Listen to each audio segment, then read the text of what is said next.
in Corpus Christi, Texas on September the 13th, 1996. The interviewee is Herman Nast of the 494th Armored Field Artillery of the 12th Armored Division. He's being interviewed by Vernon L. Williams of the Department of History at Abilene Christian University. Mr. Nast, if you would please tell us a little bit about who your parents were and where you grew up. Okay, fine. Well, both of my parents were born and reared in Germany. My mother came over, had an older brother, and she came over here when she was 16. And my father was an orphan, and he had an older brother that was trying to push him into a trade that he didn't want, which I don't know what it was. But anyhow, my father ran away to sea, and he went to sea for about 3 years, and he jumped ship in Galveston and went to work there on a dredge boat. Then later he went to work for the Galveston Electric Company as a streetcar operator. But in the meantime, he had received his work for his citizenship and got his citizenship. And my father didn't live to be but 44 years old, but he and I were very close together. And my dad was an exceptional person. I wish I'd had his traits. He had never had any training as a mechanic, automobile mechanic or electrician or carpenter or plumber, yet he could do all the same things. And I never will forget, we had a Buick sedan with big 22-inch wheels on it. It was a 4-cylinder sedan and had the biggest cylinders you ever saw. And one day my dad decided that he was going to overhaul that Buick. And we had a screened-in back porch on the back of the house. So he got some tarps and put them on the floor. My mother told him, said, "You're going to ruin that car." Said, "You'll never get it back together." My dad just kind of grinned, and he tore that car completely down, and I can see it now. He had all the parts laying on this canvas. He put in main bearings, new piston rings, and just overhauled the engine altogether. Put it back together, and before he started it, he came up to the house, drank a cup of coffee, and he told me, he said, "Come on out, I want to show you this car." Walked out there, and my mother said, "It's not going to start." And, well, after my dad put this car back together, and my mother said, "It'll never run." Why, he took me out to the garage and hit the starter, and that thing started and run just as smooth. And then later, he decided he was going to build a room on the house. And he built a room, done all the carpenter work, all the plumbing, all the electrical work, all the painting, professional job. He never had any training in any of it, which I wish I had those traits and I could have done things like that. And I went through high school in Galveston, and after I went to work for Standard Brands, which is now is owned by R.J. Reynolds. They had Fleischmann's yeast and Royal Gelatin, and nobody remembers Chase and Sandman coffee, but we had Chase and Sandman coffee. And they transferred me to East Texas, and I worked. War came on in East Texas. When the war came on, I was living in Tyler. So the Navy had a recruiting office in Tyler, and so with my experience in the food business, I thought maybe I'd have a pretty good chance of getting on in the quartermaster corps. So I went up to the Navy, and they wouldn't have me. They turned me down. So the Army took me. So and that was my experience with that. I went through basic training and was put in a replacement training center in Camp Roberts, California. And they were looking for applicants for officers training, so I applied for officers training and was accepted. And I went to Fort Sill, Oklahoma, went through officers training. And when I finished there, they put me back in the training center in Fort Sill. And I stayed there till Christmas Eve day of 1943. And I was transferred to Camp Barkley, Abilene, Texas. And I served there. And after I'd been with the division about 3 months, why they sent me to Fort Knox, Kentucky, to automotive school, make me a motor officer. And I spent 3 months there, and then was transferred back to Abilene and served there till we were sent overseas. And while we were in England, oh, I've got to tell you about this. Met Maurice there, and he and I got to be pretty good buddies, and he was always doing a little practice flying, and so I got to where, when I could get away from my duties, why, I'd beg a ride with Maurice when he was flying. And I guess that's probably what led to what happened in England. When I got to England, why, we were at Tidsworth Barracks prior to going overseas, and they called me up to headquarters and made me a air observer. So that's how I wound up flying. Well, let's back up a minute and go back to Fort Sill. You describe a little bit about the training that you underwent there. Never went through anything so hard in all my life. I was 29 years old, been out of school all these years, and artillery making fire problems, and it covers a lot of trigonometry and math that I hadn't used in years.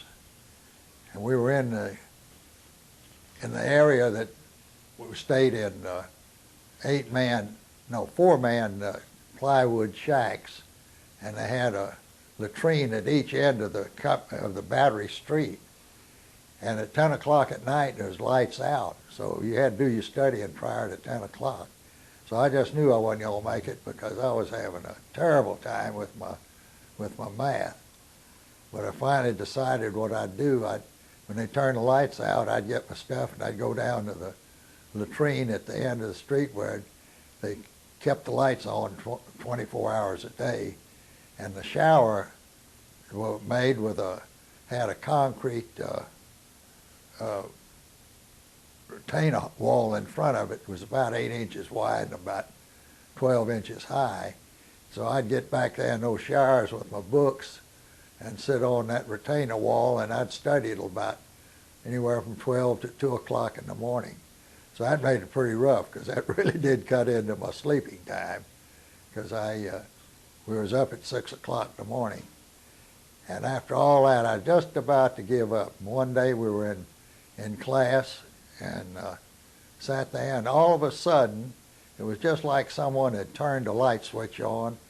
Something clicked in my brain, and that trigonometry came out just clear as it could be.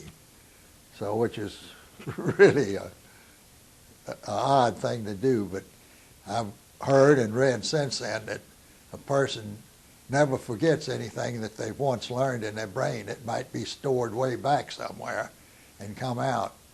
And I believe that's right because that trigonometry came out. Do you remember anything else about the other subjects, the curriculum that they were using there? Yeah. Well, we had gunnery, figuring firing problems. We also had a little bit of I'm trying to think. What is it when the people with a tripod, a survey. We had a little survey because we had to have it to spotting the guns. They gave us all that. And we had, let's see, I can't think of anything else. I can remember the survey and the figuring gunnery problems and so forth, I guess because it was of great interest to me. And we had a little touch of truck maintenance, and not real extensive, but just enough so you knew a little about what was going on. And let's see what else we had. Oh, and we had PE every day, and that's about all. It's been so long ago I don't recall everything, but got up at 6 o'clock in the morning, and we were busy till after the evening meal at night. So put in about a 12, 14-hour day every day.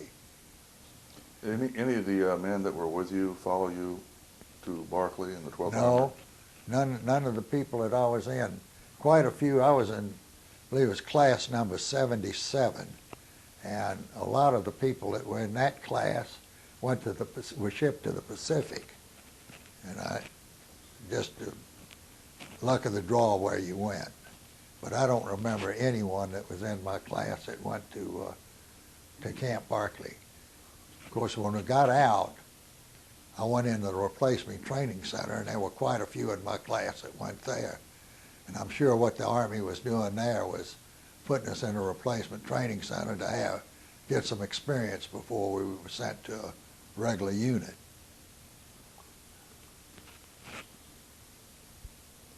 Okay, tell us a little bit about what you remember about the day that you arrived in Abilene and Camp Barclay. Well, this is quite a trip about my transfer to Camp Barclay. My wife was with me at Fort Sill.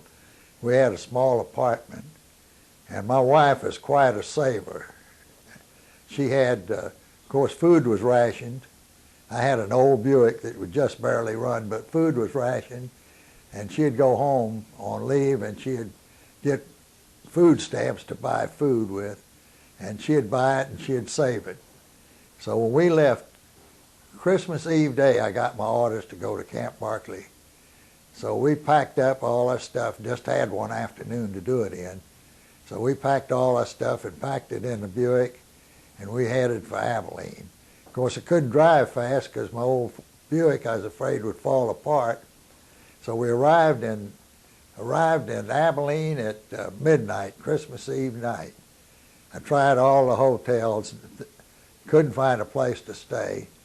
And Ruby said, you know, she said, I'm going to call the Joiners. And that was friends of hers, and she had worked with Ms. Joyner at one time, and said, I'm going to call them. And I said, Lord, don't call those people at midnight.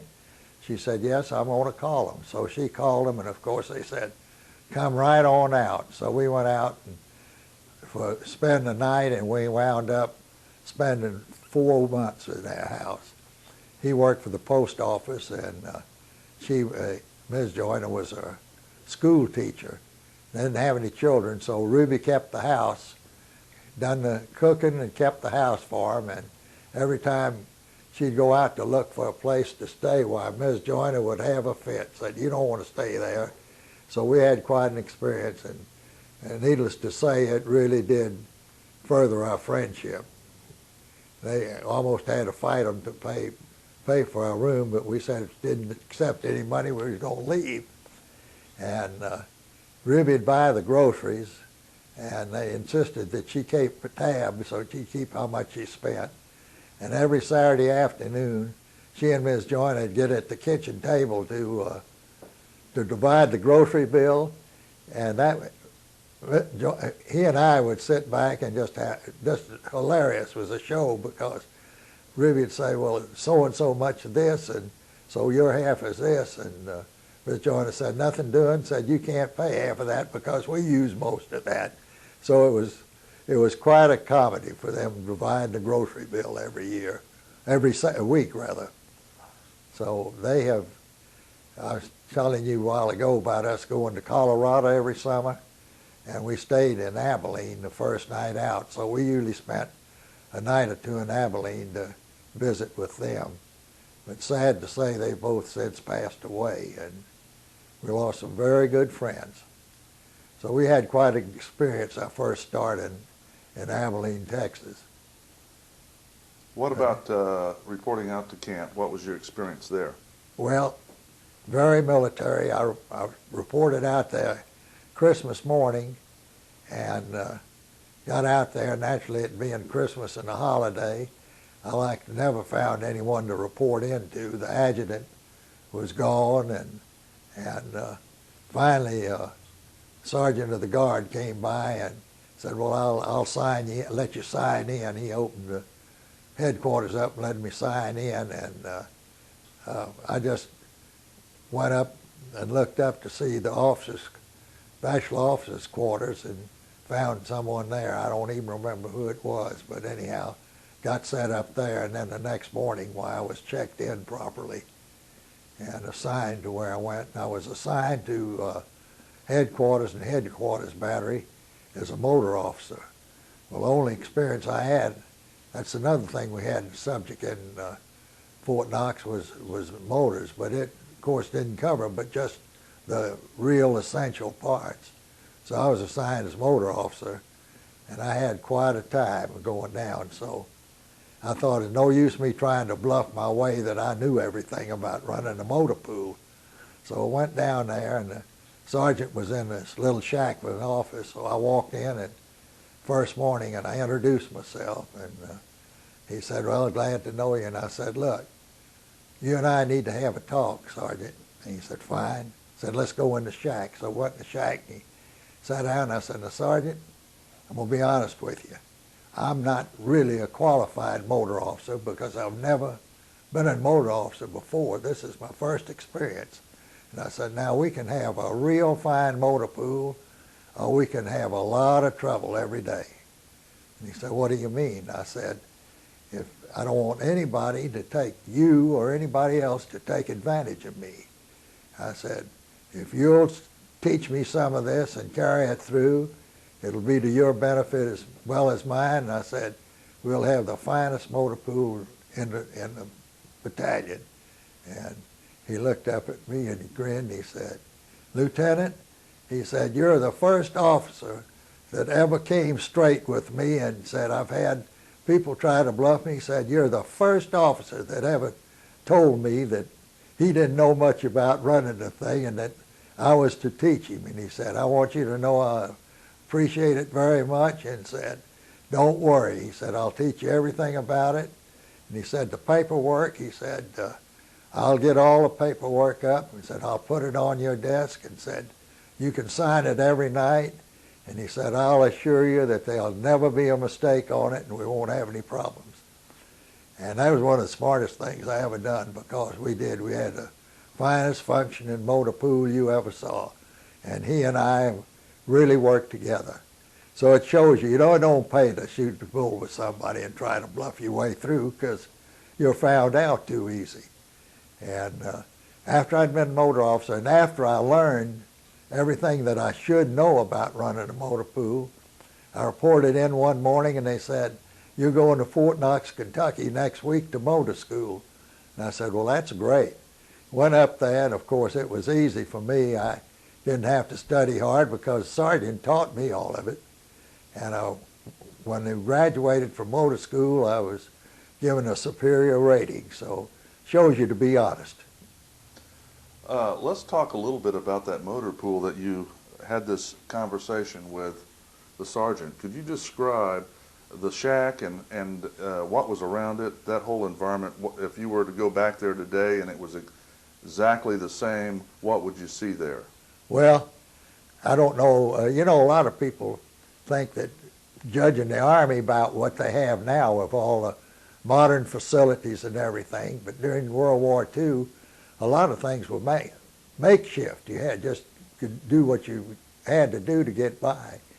And the motor pool, my office and the sergeant's office, was a wooden shack that I don't know where they found the scrap to build it with, but it was built out of 8-inch, quarter-inch plywood with a tar paper roof on it, and it looked like a doghouse, really, but it served the purpose, and we had some beat-up furniture in it, but it's nothing like we have today because the Army just didn't have everything to start then.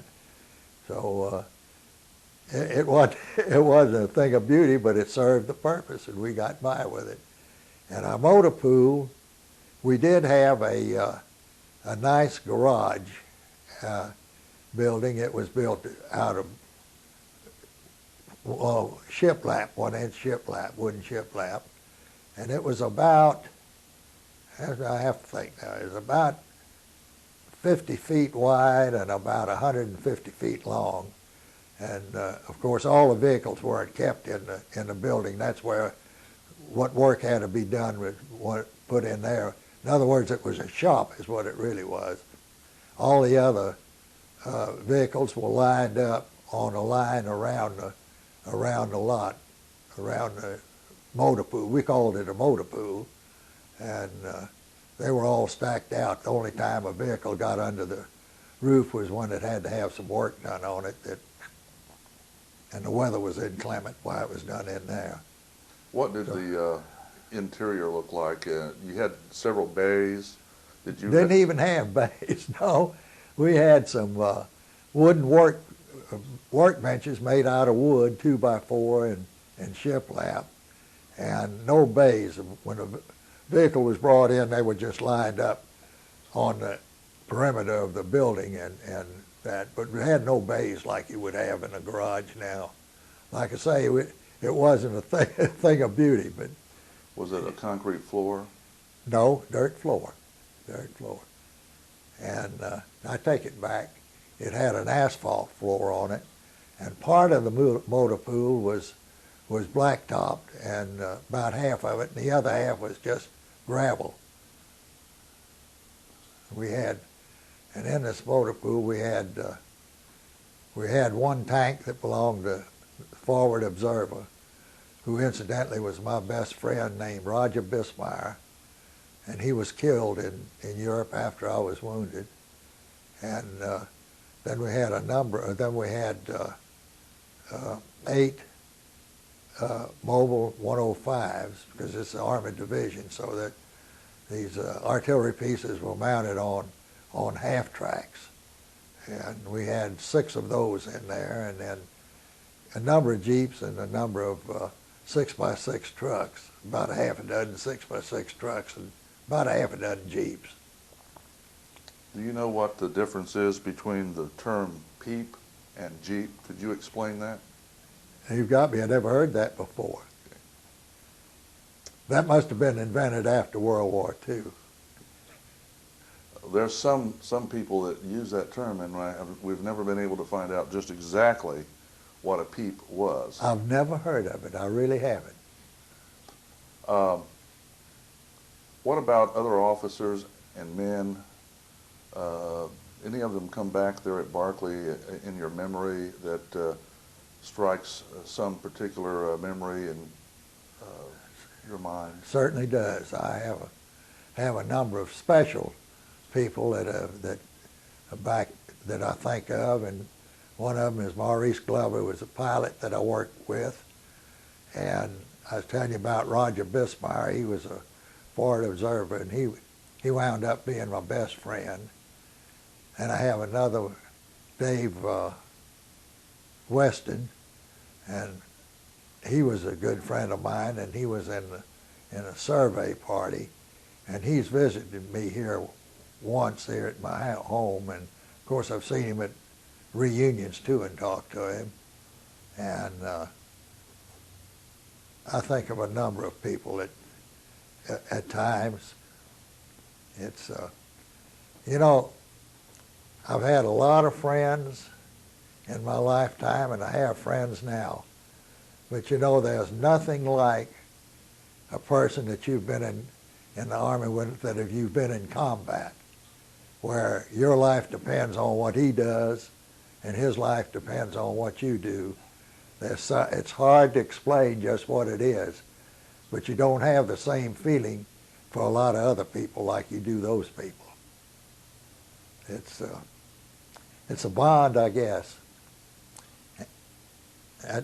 Depending on somebody else to do their job to keep you alive makes you think a whole lot of that person. What do you remember about the first time you ever saw Maurice Glover? Well, the first time I ever saw Maurice Glover, I was going up to battalion headquarters, and he had just joined a division, I think. And I run into him and introduced myself to him, and then later, as I said, I used to beg rides with him in his plane, and so we got to be good friends before we ever went overseas. And naturally, overseas, he was one of the main people that my life depended on. So you can understand how much I think of him. Still do. What do you remember about training at Barclay, the maneuvers, or the routine training of the battalion right there on the range there at Barclay? Well, I can tell you about some real hard times out there. Camp Barclay was next to a game preserve called Cache Preserve. It had wild animals in it, but deer and sheep and a number of animals, but the Army was permitted to use that for maneuvers. And I can remember going out there in the summertime, and there's never anything as hot as that. It was the hottest place I ever saw in the training that you had to do. And the other thing I remember about Barclay is a firing range. When we went out to the firing range for maneuvers and shooting at targets out there, it was a pretty barren place. And there again, in the summertime, the heat was unbearable, but we always made it. In fact, one of the times, I believe the sickest I've ever been, we'd been out there firing, and we came back into the camp at noon to eat, and of all the things they had roast pork, and I bet it was 117 degrees. And I went in there and I was starving, and I ate second helping of it that day. We went back out there to fire again, and those guns were getting hot in the heat, and I got sick, and I was the sickest man I've ever been, and I've never eaten a piece of fresh pork roast since. That ended my eating of pork. They advertise it the other white meat, but it's not even the other meat for me. What about maneuvers in Brownwood? Any memories of that? Well, I missed it altogether.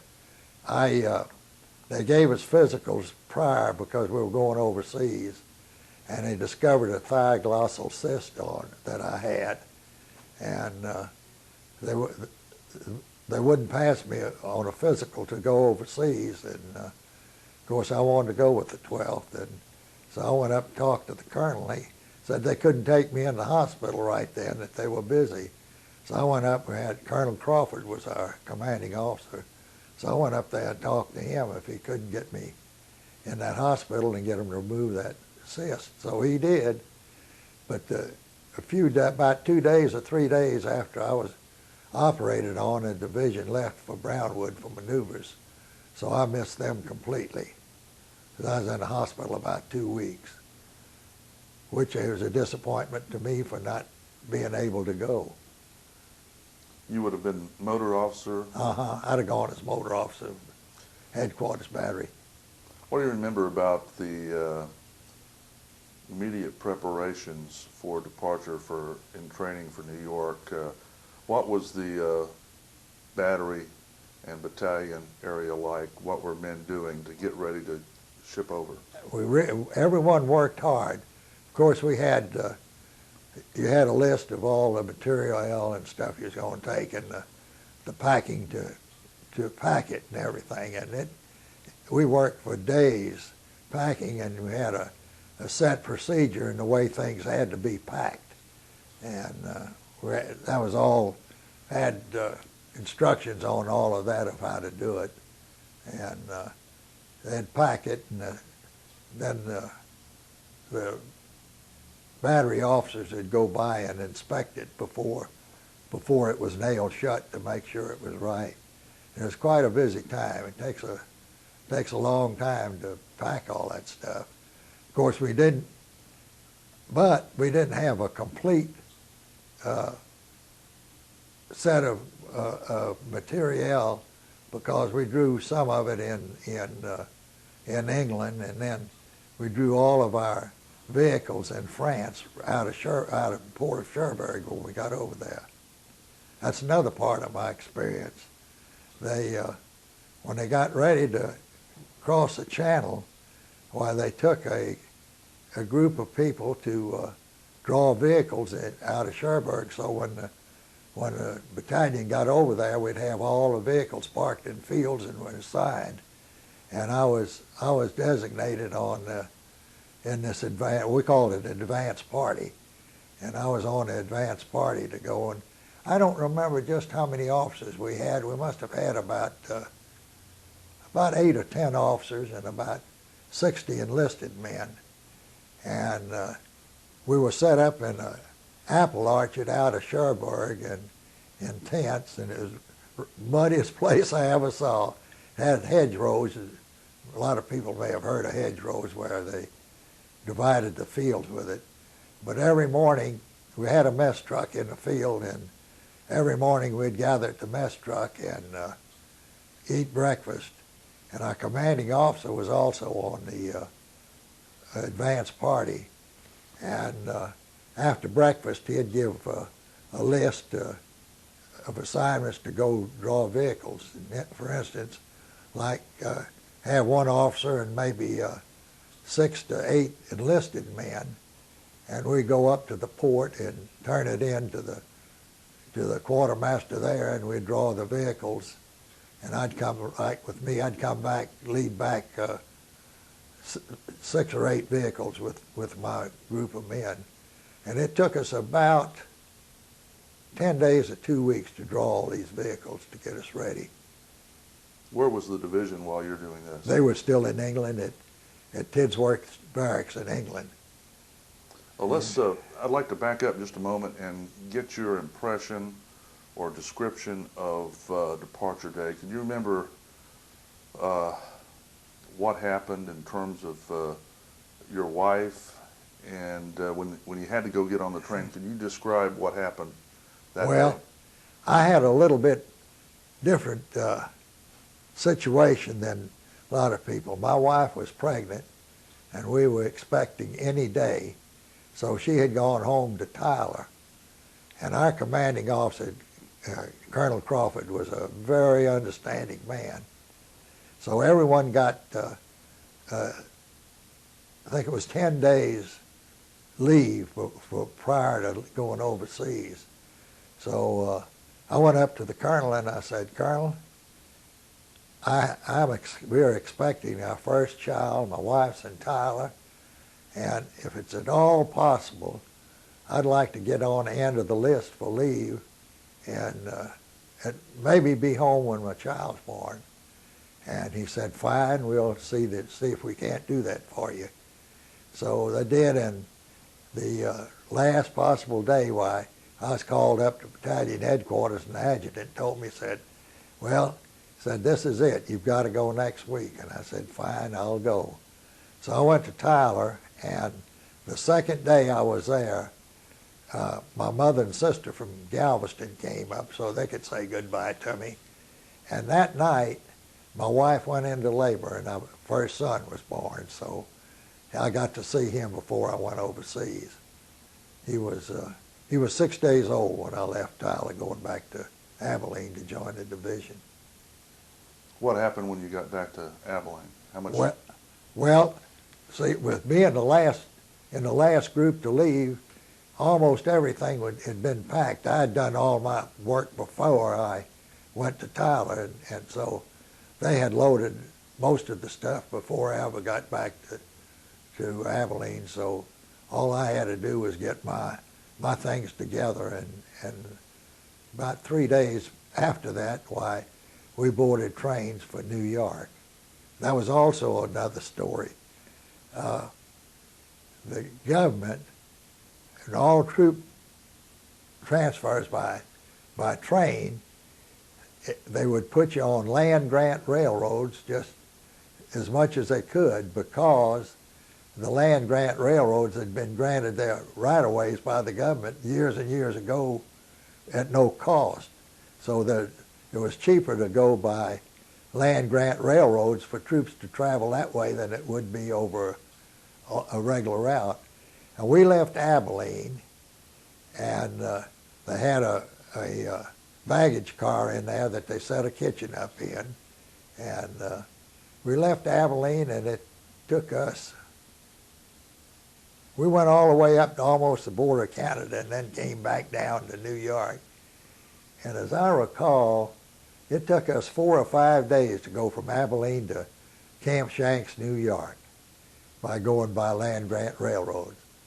Went up one of the main places I remember, we went into Chicago, and from Chicago we went up to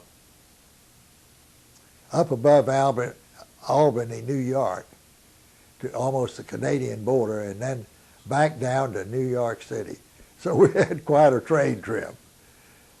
What do you remember about the day you got on the train at Barclay? Was the band there playing? Do you No. remember anything? No, all we done was rode up in trucks and got out and got on the train. No, in fact, I don't know if there was a whole lot of publicity in the city of Abilene about us going. I don't recall any. I know what we were restricted to camp. We couldn't go a couple of days before we left. We were restricted to Camp Barclay. Couldn't go into town. But there wasn't any fanfare at all when we left.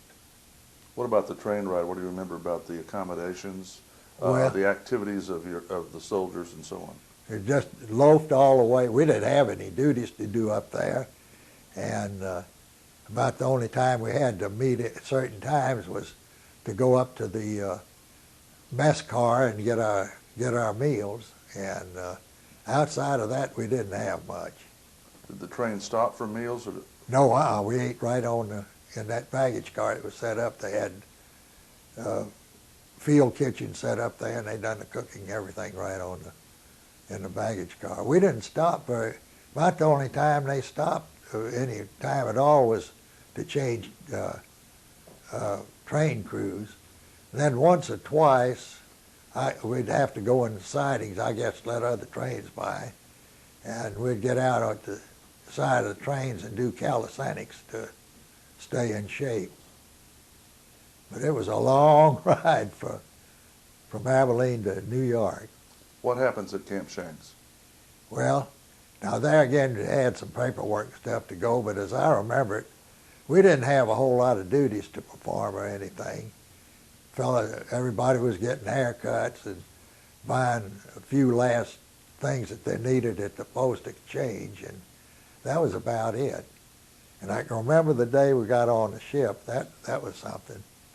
The old story of hurry up and wait. We got up at 4 o'clock in the morning, had all our gear and backpacks and everything on, and we had to march from there to the train station. And they loaded us on these trains, and we sat in the train a couple of hours, I guess. And then we went to the port of embarkation, and we unloaded into these docks and buildings, and we stood around there for the longest time. And after getting up at 4 o'clock in the morning, I got aboard ship at about 2 o'clock in the afternoon, and they had a procedure. If you went up, as you marched up to go to the gangplank, they'd call your name like Nast, and I'd say Herman F. You'd give your name and middle initial. That's the way they checked you aboard. And we were the first people one of the first groups to get aboard ship, so we were assigned our spots to stay, and we unloaded our gear, and then went to the rail and watched the ship being loaded. It takes quite a while to load a troop ship.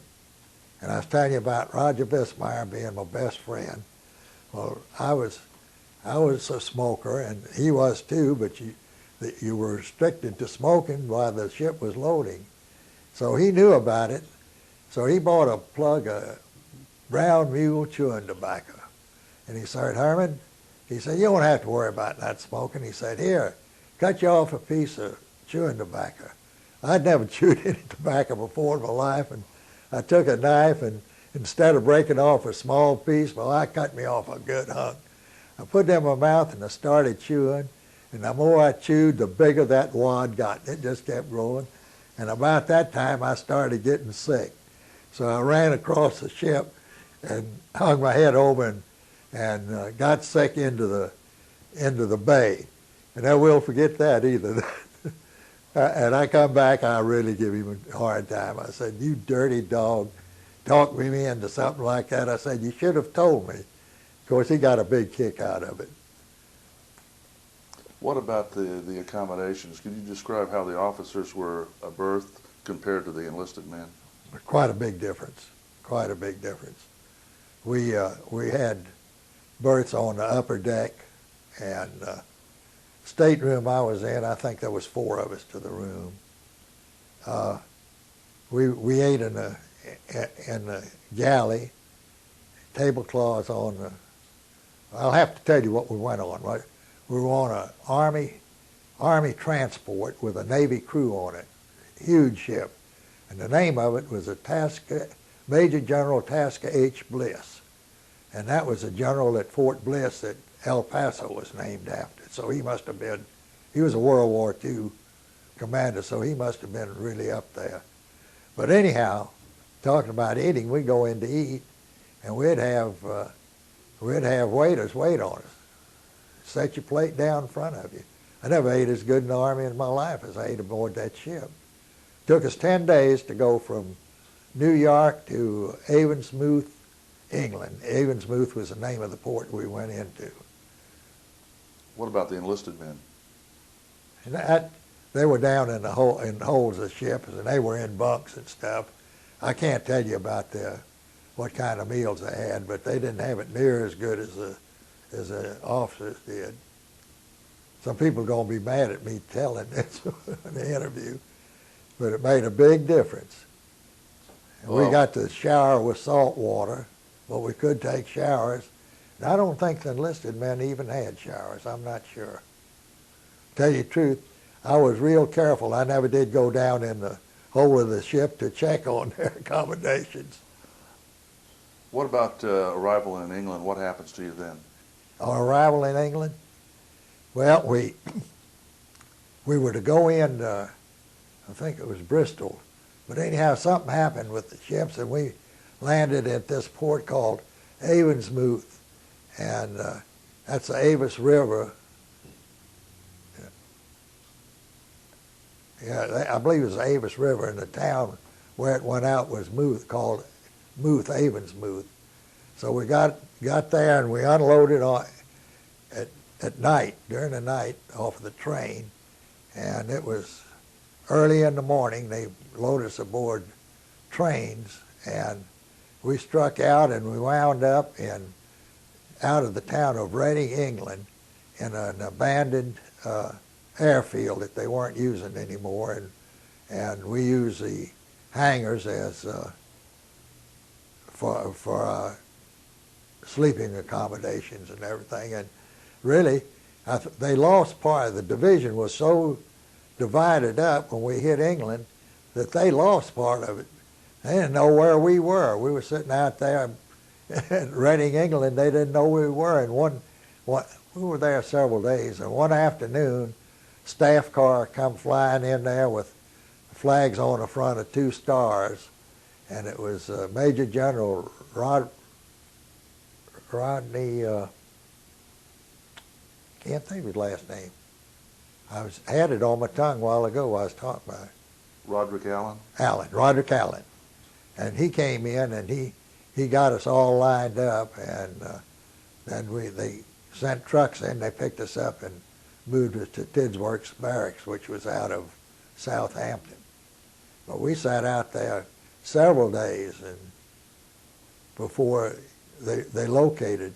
I guess General Allen must have gone all over England finding parts of his command.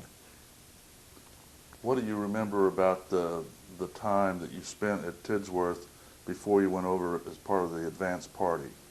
Well, now that was quite a thing for me because all of the artillery planes were in one spot, and almost every day we'd go up and fly and sort of train. We're training for missions. Although we had done that in the States, we'd fly almost every day. And one day I came out to the field, and one of the fellows said, "Oh, Herman said, we're looking for you." Said, "We're going to jump today." Said, "Are you going to jump?" I said, "No, I'm not going to jump." And he said, "Oh, you got a good parachute." I said, "I'm not going to jump." He said, "Why are you not going to jump?" I said, "When the day comes that I have to jump, I'll jump. But I'm not going to jump just for fun and jump and the chute not open and me die for nothing." And I had a hard time living that down. but I never would jump. I don't. Most of the fellas did though, but I didn't. I figured if I was going to die, I wanted to die with a purpose. What about, talk us through this selection process you mentioned earlier about moving from motor officer to being an observer in the aircraft. How did that happen? You remember any details? Well, as far as I can understand, when we got to England, it wasn't provided for observers, but they assigned different people. And the reason I was picked, I think, was that the man that was to be a pilot, observer, was a pretty big man and pretty heavy. And it was just too heavy for the plane, so they had to find somebody else. So I guess the reason I was picked is because when we were in the States, I did fly all maneuvers. I flew a couple of missions because there wasn't an observer picked, and that's probably the reason I picked. I don't know who picked me. I don't know if Maurice Glover picked me or if the CO picked me. I don't know. I don't know how I got picked, but I got picked. How did you find that out?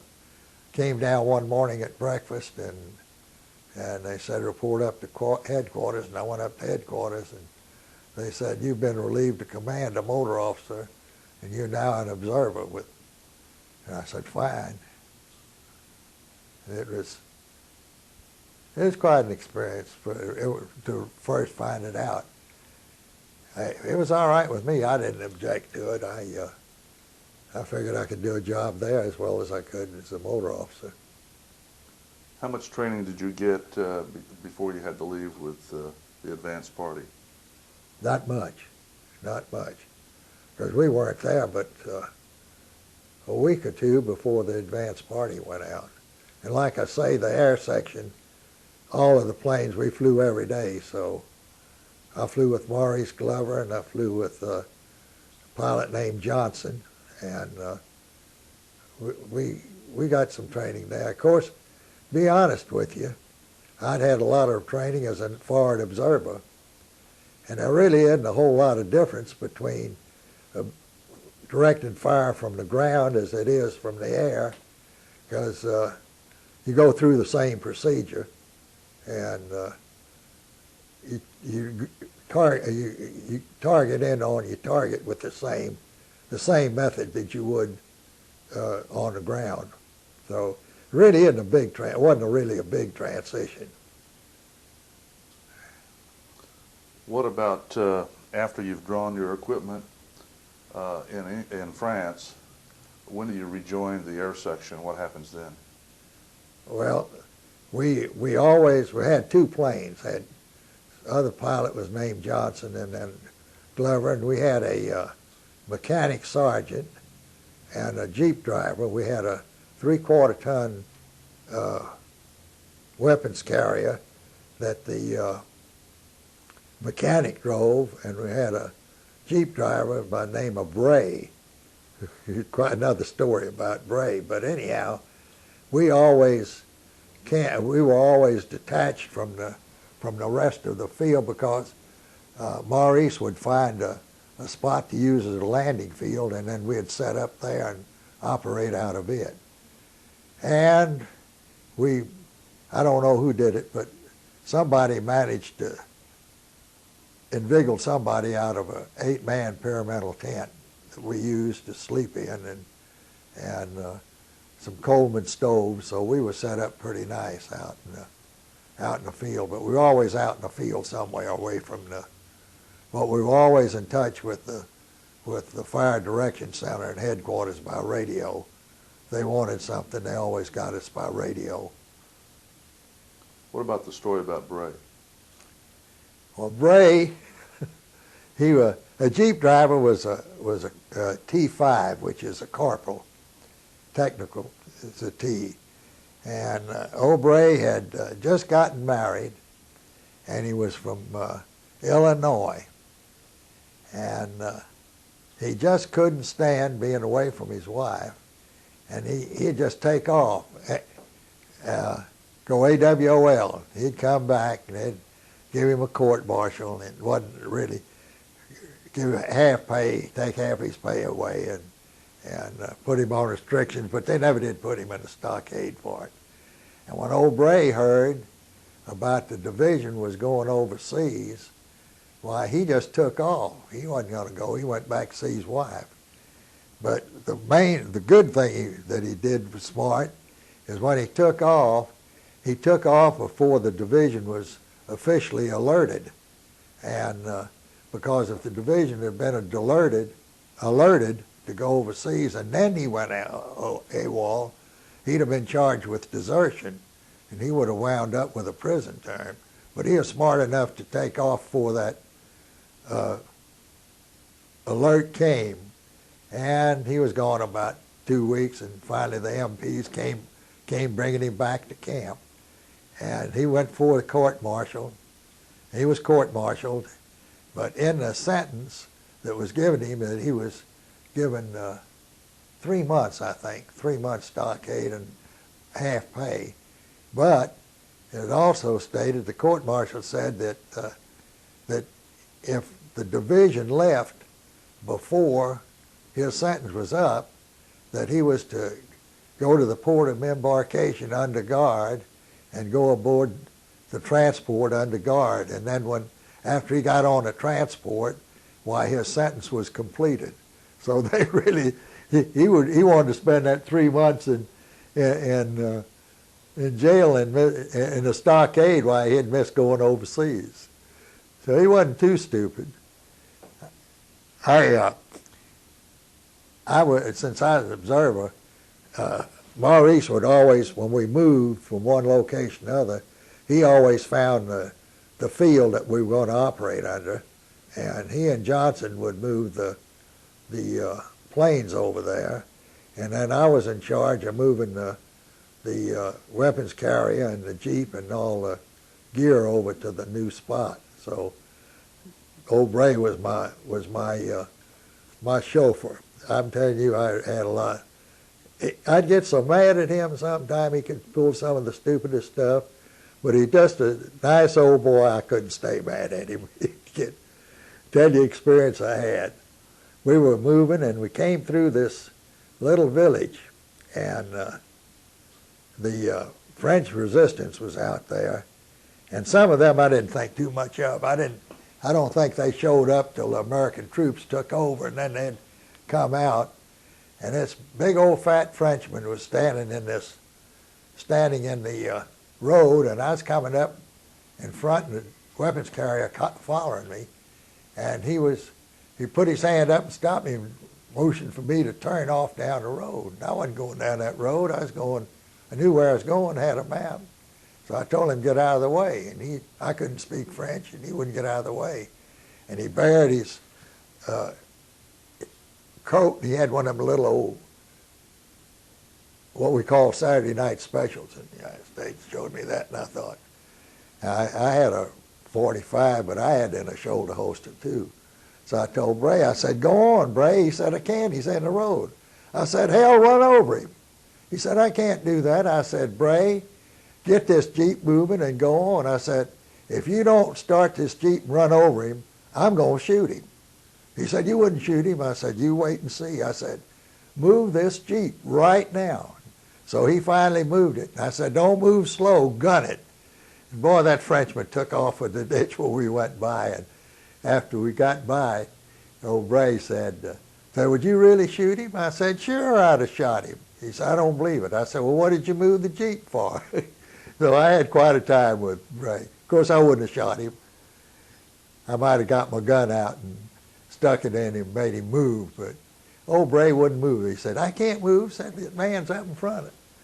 He said, run over him. Someone told me that you started off flying with Johnson. Can you tell me about that?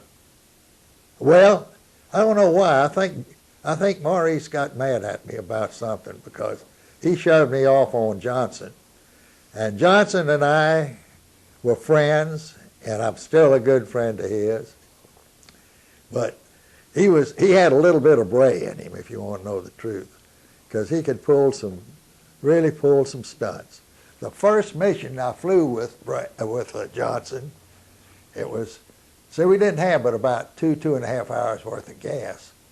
But they sent us up on a mission, and Johnson and I, and we went up and pulled a mission, and it was over woods, and it was getting dark, and I was in the rear seat. Of course, I didn't have a compass. He did on his panel, on his dashboard. And we got through with the mission, and I said, boy, we got to get in because we're going to run out of gas. And he said, okay, we're going in. So he started flying, and I said, Johnson, damn, you're going the wrong way. I said, you're going over the German lines. He said, no, this is the way back. I said, no. I argued with him about 10 minutes, and I finally got him to turn around, and he went back, and we landed. And I believe if we let him go, we'd run out of gas over the German lines, and we'd have both wound up as PWs. That was my first bad experience with Johnson. I liked him, but I just didn't like to fly with him.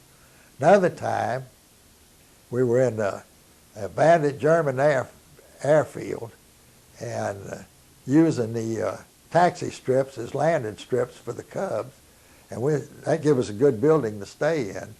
But back of it, it was snowing, snow was deep. Back of it, when you took off down the strip, there was a barbed wire fence. And we took off one morning in this snow, and I know it's hard to get that plane off the ground in the snow, but he should have known better. And he took off down that strip and hung the landing gear on the barbed wire fence and crashed that plane. Luckily, neither one of us were hurt. I believe that's the last mission that Albert flew with him. I think Glover took me back. Wonder he hadn't killed us both. But he's a real nice guy. You couldn't want anybody any better, but he just had some of those things about him that he'd mess up with. What did you do to get Glover to take you back? I didn't do anything. I think Glover felt sorry for me. I think he felt sorry for me after almost going the wrong way and getting captured and crashing the plane up on me. That was the second time, though, I'll have to going back again. When we went over to France when the division was committed into the field, why, we were right next to the 44th Infantry Division. So they got the idea, well, what we'll do, we'll take the observers from the 44th and put the 494th pilots with them and take the 494th pilots with the 44 pilots. So they did, so I got this guy, what a pretty day, sun shining. There again, there was a barbed wire fence down there, and this guy took off, and he hung the landing gear on the barbed wire fence. But luckily, he kept flying, and we got up, and of course, that made the plane fly better. It was lighter, you know. We finally got up, and he was flying around, and I looked down, and boy, all those 44 pilots and observers were standing there, and the 44th, they were both together watching us up in the air. So I said, he looked back at me, and he said, I played hell, didn't I? I said, you sure did. He said, what are we going to do? I said, you're going to have to land this thing. That's what we're going to do. So he come on down. He's a pretty good pilot, though. He came on down, and he cut the gas off just before we got on the ground and belly landed it. And boy, they all came rushing up there to see if we was hurt. Neither one of us hurt. I got out of the plane, lit a cigarette, and stood there. And I don't know who it was, but somebody said, we've got another plane for you. You've got to go up. And I said, not now. And they said, yeah, right now. And they made me go up and fly over the front lines with the second time. I don't know why. That was pretty dirty making me go right away, though, because I was pretty shook up. So I had a lot of experiences, a lot of them good, a lot of them bad. I can look back on a lot of them now and laugh about them. Wasn't laughing about it a lot of times, though. What about the first combat mission you flew? Do you remember that? Describe that. Yeah, it was about the second day we were committed in the lines, and that's before Maurice dumped me. I was with him, and we went up, and we found a building that was a concentration of Germans in it, and I directed artillery fire on it, And I guess it was my first mission, and I guess I was nervous, and I give a bad sensing. I said that it was 200 right, and it wasn't but about 50, so I was way off. But after the rounds landed, I saw my mistake, and I corrected it.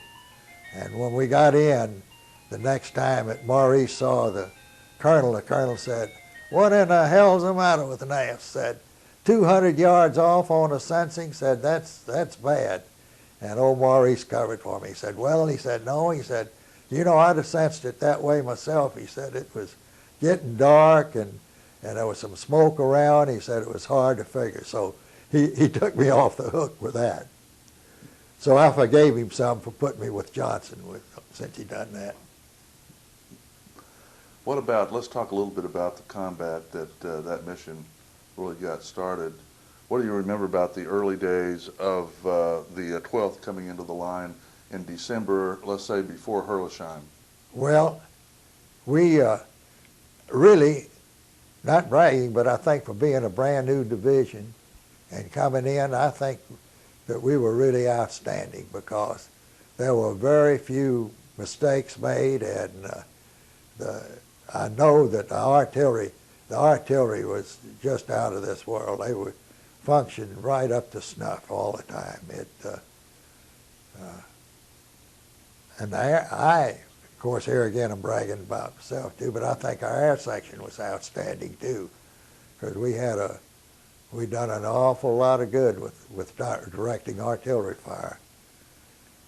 Talk about directing artillery fire, and this happened too when one day we were out of artillery range, and we could see this big farmhouse, and could see these German staff cars driving up to it. I had a pair of field glasses that I'd look, and they'd gone in, and it had to be a division headquarters, you know, just too many staff cars going in. So we reported it to division artillery, and we couldn't reach it with artillery fire, but the Air Force always had a liaison officer in there, and they would, if the target was good enough and should have been taken and we couldn't reach it with artillery, he would get in touch with his base, and they'd have P-51s and P-47s would come in with bombs and strafe it. And so that's what they did to this building this house that we saw. It was a big layout. It must have been a huge farm. But we laid back and watched them, and watched them P-51s come in with, they each had two 500-pound bombs, and they'd come in and dive bomb that thing. They tore that thing up in 15 minutes. I never saw anything destroyed so fast. You see any Germans come out of it? Well, they were so far away that, but I never, not a vehicle left that building. They didn't drive any staff cars off. I imagine it destroyed all of them. Tell me a little bit about flying the mission, what that entailed, where the aircraft went, what you did when you got there, and what the German reactions usually were. They weren't very good.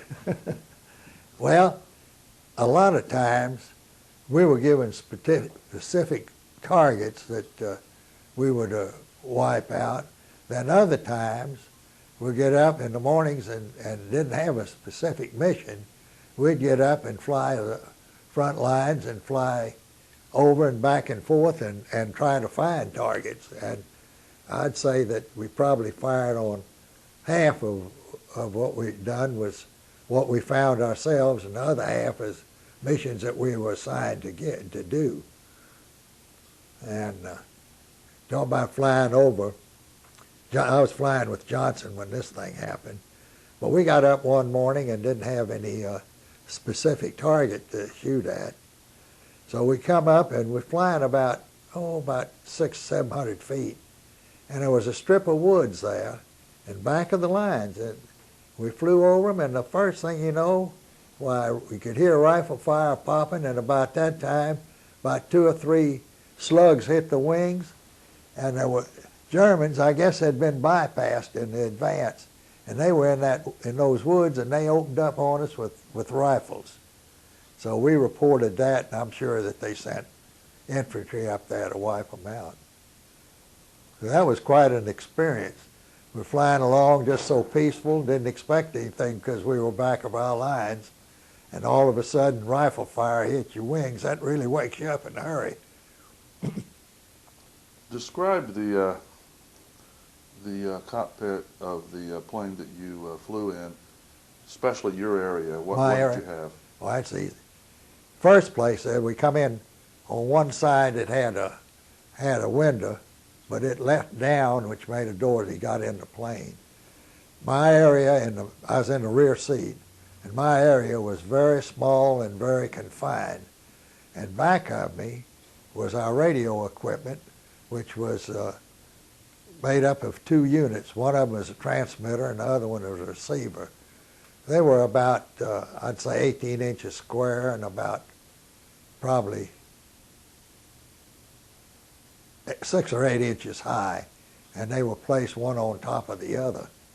And the seat itself, of course, I'm a little tall, so the front seat was here, so I couldn't sit like this. I had to sit with my legs apart to get them alongside the seat in front of me.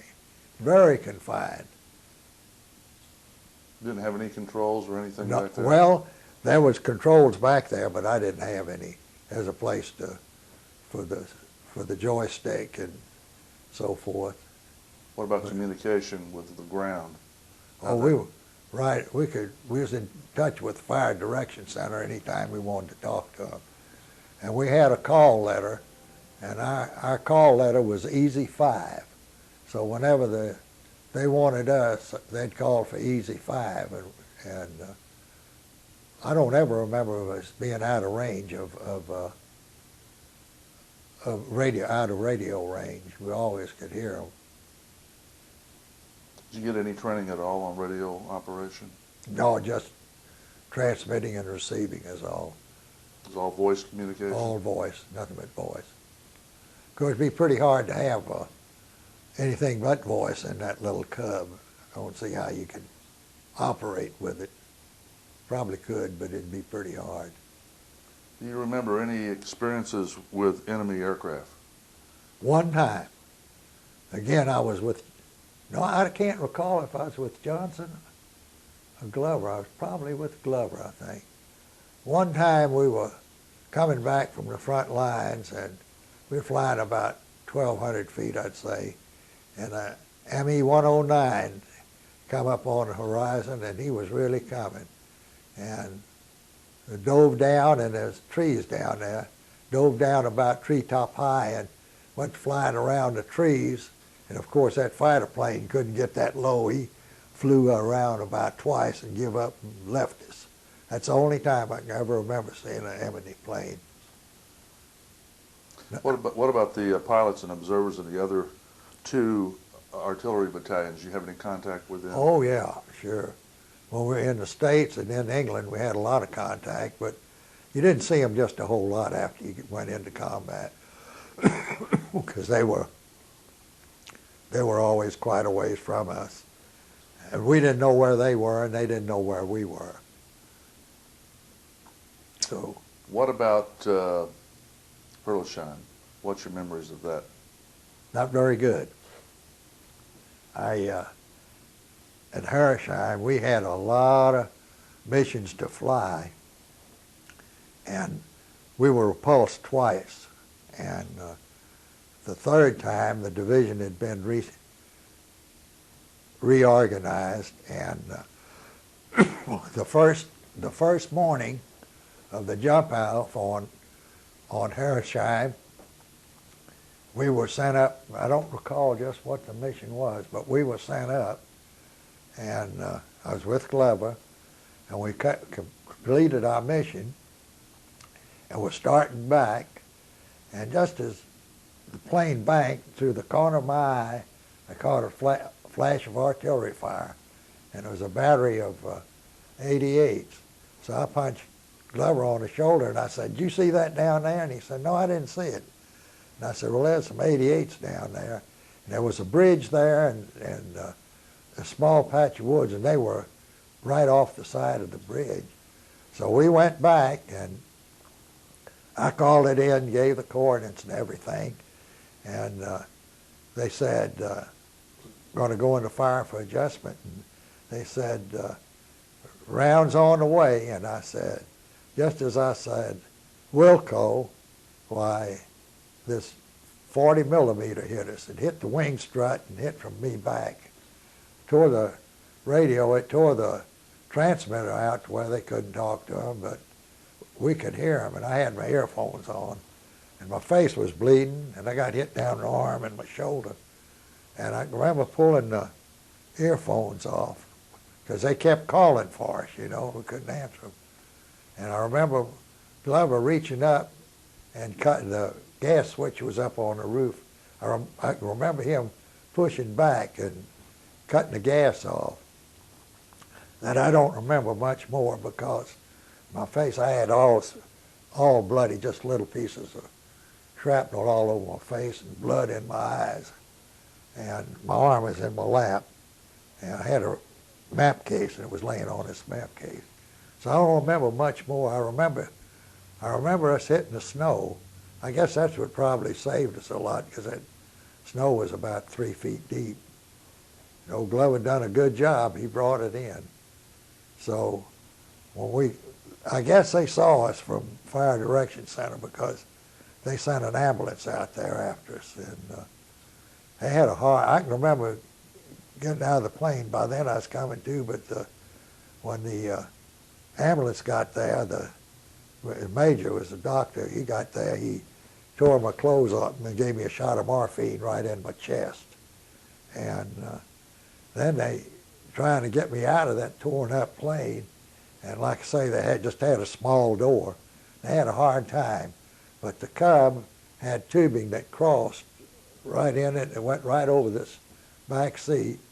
And I reached up with my left hand and I pulled myself up as they were trying to get me out, got me out on the ground. That was another good experience. Took me from there to Field Hospital, and they didn't even have any cots there. They performed on the ground. They played you on the ground. They two medics had scissors, and they went to cutting my clothes off of me. And I can remember, I was about in a fog, but I can remember what happened. This one medic said to the other one, he said, "Damn," he said, "I never saw a man wear that many layers of clothes." Because I had them on. I had lots of layers of clothes. They cut me off. Then I stayed there till about 3 or 4 o'clock in the afternoon. And then they took me by ambulance to evacuation hospital in, trying to think. Anyhow, it's a resort town. And they had taken this big hotel over and made a hospital, evacuation hospital out of it. And they were carrying people in there right and left. And they finally wheeled me in, and they took x-rays first, then wheeled me in. And this doctor had 2 tables that he operated. He'd operate on this table, then the table next to it had two sets of nurses. One set of nurses was over there at him operating. The other set was preparing the next patient they put on another hospital on this bed. And so about then I was about halfway out of I was pretty sensible. I could recall stuff. And looked up, this surgeon got through on the table, and he turned around and looked at me, and I looked at him, and he looked at me, and he said, "Nast, what in the hell are you doing here?" And it was a doctor by the name of John Smith, and I knew him real well at Fort Sill, Oklahoma, when I was stationed there. So it's a small world. I stayed there about 10 days. Then they moved me to a hospital in Paris, France. And I stayed there about 10 days. Then they moved me to a hospital group that was stationed out of Southampton, England. And I was there about 3 weeks. And I had a big cast. I had a cast that, shoulder cast, had my arm sticking out. I had a broken arm and a humerus in my shoulder was broke. My leg was broke right above my right knee. And they had me in this cast. Man, that thing must have weighed 90 pounds.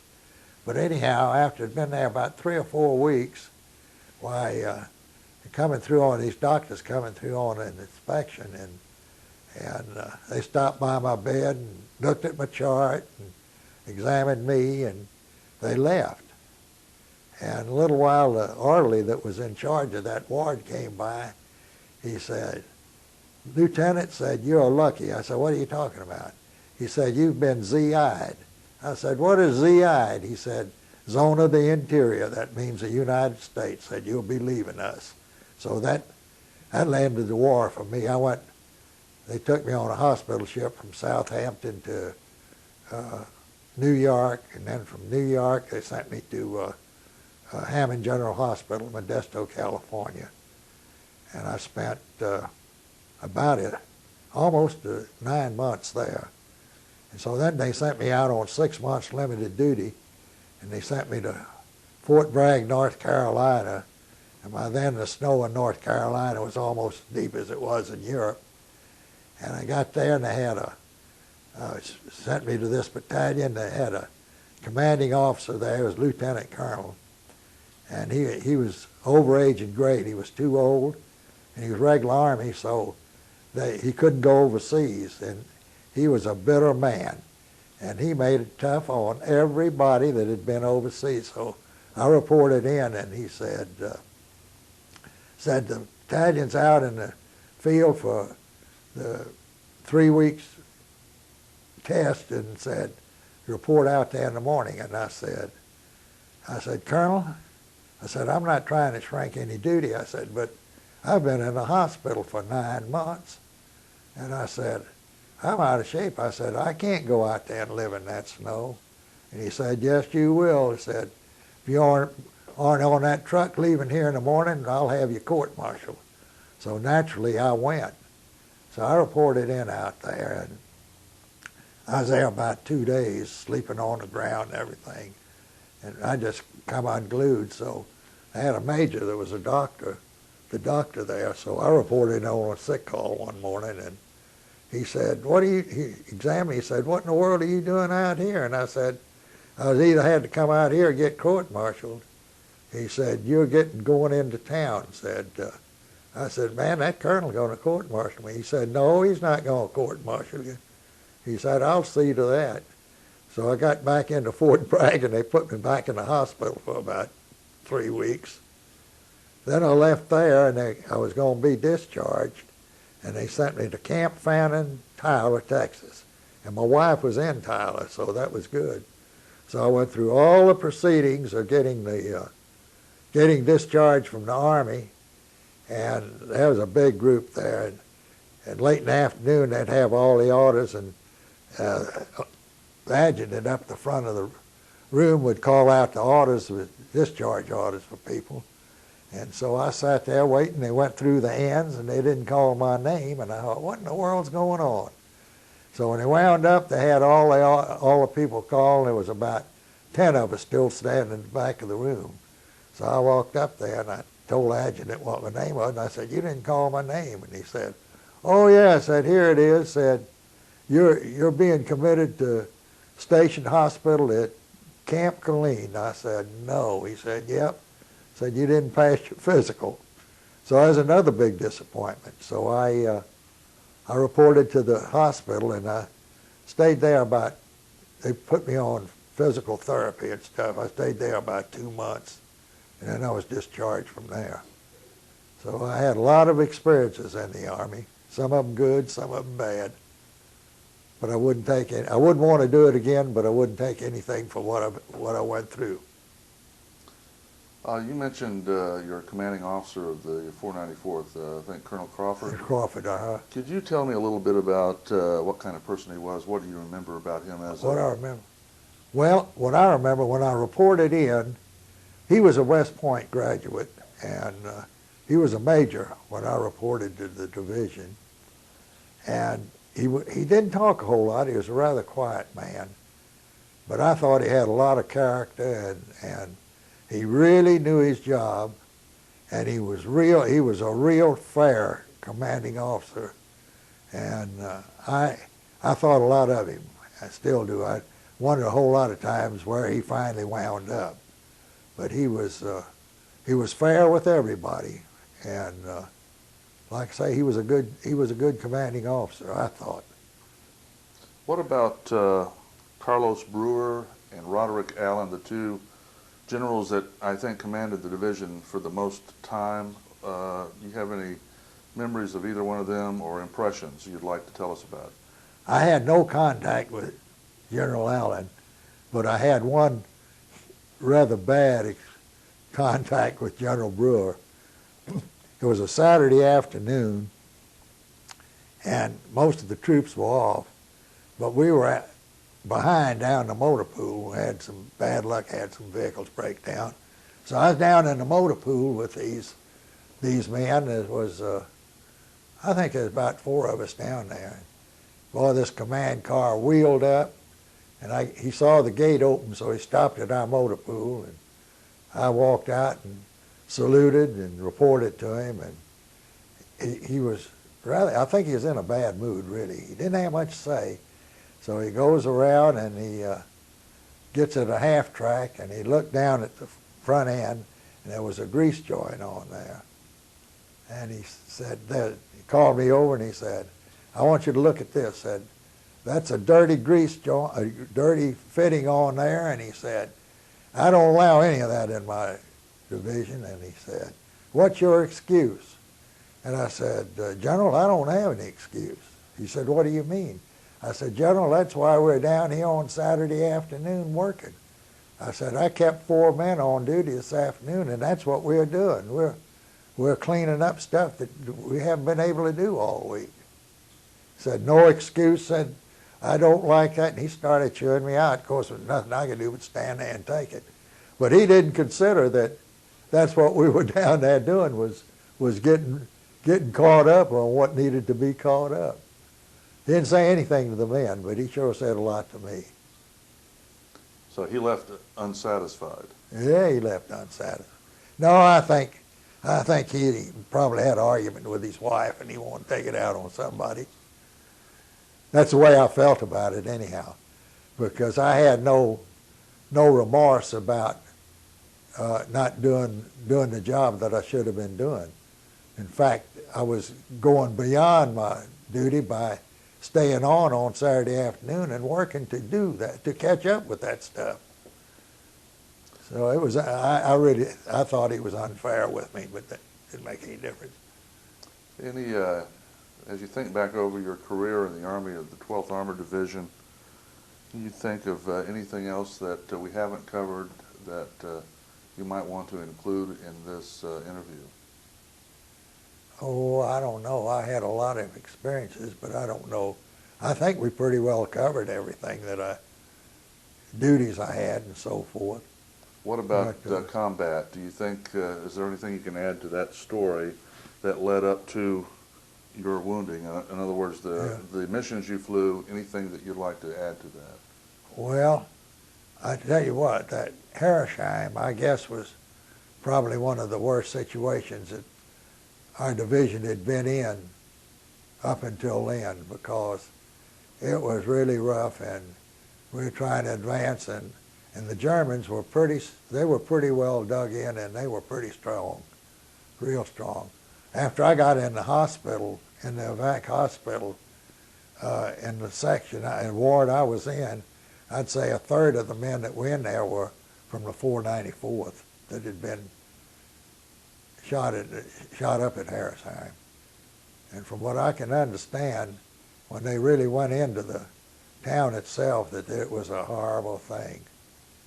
I know Dave Weston that I was telling you about, a friend of mine, he told me a few things about how bad it was. I think he and his group were caught in a cellar all night, and there were a lot of people hurt in Herresheim. It was a bad situation. But I missed it. What did you do following your discharge in terms of a career? Well, I've been in sales all my life, and I went back with the company I was with. I was working for Swift and Company, so I went back and worked for them about a year or two, and then I had an opportunity to go to work for Folger Coffee Company, and I went to work for them, and I spent the rest of my working career with Folger. I was salesman first, and when I was transferred to Corpus Christi, I was made a district representative, which was an advancement, and I've enjoyed every bit of my working life. Don't regret anything. I don't regret being in the Army either.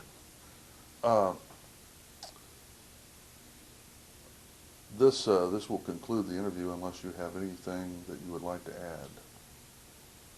Well, I don't know of anything in particular that I know. I pretty well covered about everything that I know, about the highlights of my Army career. Well, thank you very much. Okay. This is the end of the tape. Okay.